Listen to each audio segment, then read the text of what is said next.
everyone. This is Bogie with the Young Gifted and Black Entrepreneur Awards. I'm here with one of the nominees, David Germain. How you doing? I'm blessed and highly favored. How are you doing? I'm good. Listen, how does it feel to be nominated for the Manager and Leadership Awards? Well, first I want to give God all the glory, because without him I wouldn't be here. First, you got to walk by faith and not by sight, And I can say I would have never thought a kid from East Flatbush growing up on Leonard Children to come here, having this award here. It's a real honor and a pleasure. I can't believe I'm here. Well, how did you start it off in realty? Pretty much, I started off working for the Board of Education. I worked there 15 years at John Jay High School at the Board of Ed. I was there for 15 years, and pretty much I also coached the high school basketball team. We won a championship in 2007. And I learned teamwork around that time, what hard work really does. And one day on my job, can you imagine, my phone rings, right? Okay. So my phone rings and it was my mother. She got into a car accident and pretty much my heart dropped. And I said, wow, my mom's in a car accident. She said, David, I'm in a car accident, I'm in the hospital. So, I went to my boss. I told her, look, Miss Bloomberg, I'm gonna shout you out, Miss Bloomberg. I said to her, I need to leave right now. And she told me that unfortunately it was a rainy day and they were short-staffed. And she said, we can't let you leave right now because we're short-staffed and we don't have anybody to replace you. So, in that situation, if you were in my situation, what would you have done? Say I would have to go, Well, that's pretty much how I felt. And, I remember how I felt. The late, great Maya Angelou said, people forget what you say, people even forget what you do, but people never forget how you made them feel. Yeah. And I remember how I felt that day that I couldn't leave my job. And pretty much I said, you know what? I walked out, and as I'm walking out, my boss says, okay. We'll find somebody to replace you. But I said, that day changed my life. I said, from that day on, I never want to work for anybody ever again. Because I want to take back control. Because the person who had control was my boss. Yes. And I said, you know what? I'm going to take a leap of faith. I don't know how I was going to do it, but I took a leap of faith and I started looking for other opportunities. I got into a network marketing company called 5 Links. Okay. And pretty much in 5 Links, that's where I met, wear this wristband to this day, a guy named Dave Diamond Cox. Okay. And he grew up in the same neighborhood that I grew up in, East Flatbush, and he was the first guy that I saw, African-American male, that I saw really do something with his life and own numerous businesses. And I saw that he was involved in real estate, and I said, if he could do it, then I can do it, right? So pretty much I went for my real estate license, and I failed it the 2 times. Oh, wow. So you know what? The urge for most people, you would want to give up. And I have a college degree. So, my ego was hit and my pride was hit. And I said, you know what? I'm going to take it one more time. I took it and I passed it on the 3rd time. And I took this thing seriously because for most people, it was all or nothing. There was no plan B for me. Okay. It was either sink or swim, right? And pretty much within 4 months, I became one of the top realtors in my company, and then was actually now owning an office. Okay. So my broker and partner now saw how hard I was working. I was landing deal after deal after deal, and he said, you know what, I want to partner with you. That's like Michael Jordan or LeBron James asking you to partner. What would you say? So pretty much I partnered with him, and now we have one of the top producing offices, and I can't believe now that I never would have gotten real estate in my years past. You can't pay me to work a job anymore. So let's talk a little bit about the real estate test. Is it different parts or is it one? Okay, so there's a lot about law, there's math. A lot of it is law and discrimination, because unfortunately in real estate, which we all know about discrimination, is one of the most discriminated segments in the world, and unfortunately a lot of people don't get to participate in it. But you just got to deal with all the laws and all of the exam, the test on basically just many laws. I mean, I don't know what else more to say than that. And common sense, actually, too. Okay. But Taxes. You said that you have a college degree. Yes. Suppose, somebody that only has like a high school degree, wanted to look Well, into it's funny that you say that. My partner, who doesn't have a high school degree, Okay. he's a high school dropout, Okay. and he took it 5 times, and he passed. And now he's living in a penthouse, and he's doing major things, driving a Maserati. Not bad for somebody with a high school dropout, right? So what suggestions do you have for, others that, are looking into going into realty? First, I would say you have to believe in yourself. Mindset is key. Okay. Unfortunately, so many people don't believe that they can do it, Okay. and they can do it. It's just that fear stops so many people. It stopped me, Okay.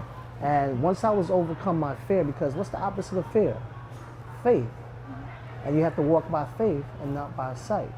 And once I took that leap of walking by faith, things change. You got to know and believe, knowing that it's already done and believe that's about to happen. So let's talk about Rapid Realty a little bit. You are located in Coney Island in Yes. Brooklyn? Rapid Realty, my office is Rapid Realty Kensington at 947 Coney Island Avenue, second floor. That's between Ditmas and Newkirk Avenue. I know you've been promoting, franchising people that wanted to actually franchise. Talk a little bit about that. Franchising and Rapid Realty, oh wow, it changed my life. I can tell you, just like Dunkin' Donuts, McDonald's, they're all independently owned. There's a reason why a 16-year-old can run a McDonald's, because it has a system in place. Okay. If you go to any McDonald's, whether it be California, New York, Chicago, all the drive-thrus are on the right. You have the fries, you have the burgers in the back, Yeah. you have the milkshakes and the soft drinks in the front, cash register up front. It's set up that way so that a 16-year-old can run it, Okay. right? Well, the same thing here with Rapid Realty. We have a system, and the system stands for saving yourself time, energy, and money, right? Because somebody who doesn't have any real estate knowledge can come in, bring a deal in, and we have a system in place where now we can close those deals, get the listings and things like that. Because if you was to work for any other brokerage, you have to do everything from A to Z on your own, and most people don't have that experience, especially in the beginning. So here, you can come in with no experience like myself and basically make a whole lot of money. So let's talk a little bit about this award that you've been nominated for, the management and leadership. Right. So let's talk about the leadership aspect of the award. Right. You Well, know? I know everything rises and falls on leadership. Okay. So leadership is key, and I learned, like I said, working at the Board of Ed, I learned about leadership when I was coaching my basketball team, my boys varsity. That first year, we went 0-16. And anybody knows the thing about basketball. If you went 0-16 in high school, trust me, you don't want to go the next day because they say, "Coach, did you win the game?" And I'm like, "No, we lost." "Well, how much did you lose by?" "We lost by 40. And everybody started laughing, Yeah. But what it taught me is about resilience, right? Because if you think about it, I can't get any worse. It can only get better. Right? So the next year we went 3-13.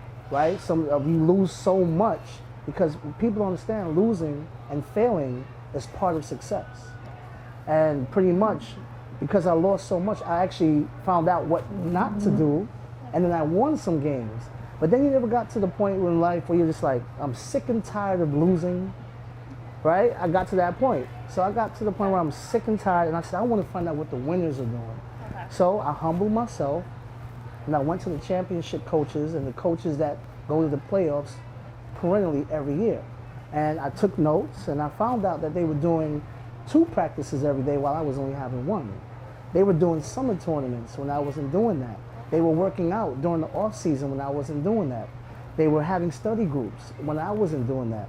They were doing all of these things that I didn't realize I was doing. That's the reason, if you think about it, they were practicing on playing all year round. Versus me, I'm only playing 4 months out the year. That 3rd year, I implemented, because knowledge without implementation means nothing, right? I implemented it. That 3rd year, we went 13-3, made the playoffs the first time in school history, and it's taught me about leadership. Because here it is, I had young men, and you had to, I was like a father figure to them. And what I'm really proud about that whole situation, even though we started winning, was that we changed the culture of the school, where now people were not coming to the games, and now all of a sudden there's pride. right? And now when you start winning, Yeah. it's funny energy. People want to be around success, Yeah. and all of a sudden now, the energy in the stadium, in the gym was Yeah. exciting, and people wanted to wear varsity jackets. Yeah. And now all of a sudden we didn't have any cheerleaders. Yeah. Now we have a cheerleading squad, and next thing you know, we went to the playoffs. And Yeah. that fourth year, we actually lost in the playoffs that year to the Okay. team that eventually won the championships, and it left a sour taste in our mouth. And that fourth year, basically, we said we're going to implement everything that we learned, and we worked hard. You see, there's no reward without working hard. And we worked harder than anybody else, and we ended up going undefeated and winning the championship. And that taught me everything about leadership. Okay. I went from winning 0 to winning the championship. But growing up in Brooklyn, you've seen, people playing basketball or Mm-hmm. probably play basketball yourself. Did that even give you a motivation to become a leader or to Well, become a coach? Or It's funny how I even got intertwined with basketball. When I was in high school, my very first job was being a math tutor, because people used to cheat off of me in math. They used to always want to sit next to me and cheat off Yeah. of me. So my math teacher, Mr. Brody, said, you know what? You explain it very well, and I see that everybody that you explain it to, they do very well. And pretty much from there, he offered me a job as a math tutor. okay. And now I became a math tutor, and then from there, I actually helped the basketball team at my old school, help them stay on the team because they needed to pretty much be eligible to play. And that's how I got into basketball. It's funny how it works, man.